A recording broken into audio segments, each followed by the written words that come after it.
صدقہ جاریہ۔ رسول اللہ صلی اللہ علیہ وسلم نے ارشاد فرمایا، وہ 7 اعمال جن کا ثواب فوت ہونے کے بعد بھی ملتا رہتا ہے۔ نمبر 1، وہ علم جو اس نے سکھایا ہو یا کسی بھی طرح علم کی نشر و اشاعت کی ہو۔ نمبر 2، وہ نیک اولاد جو یہ اپنے پیچھے چھوڑ کر گیا ہو۔ نمبر 3، وہ قرآن کریم کا نسخہ جو یہ دوسروں کے لیے چھوڑ گیا ہو۔ نمبر 4، وہ مسجد جو اس نے بنوائی ہو۔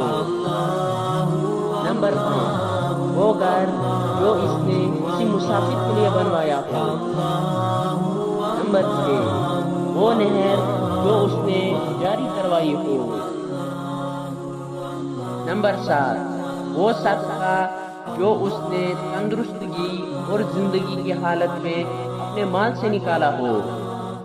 ان سب چیزوں کا ثواب اس کو موت کے بعد بھی ملتا رہتا ہے۔ اللہ تعالی ہم سب کو یہ عمل کرنے کی توفیق عطا فرمائے، آمین۔ اللہ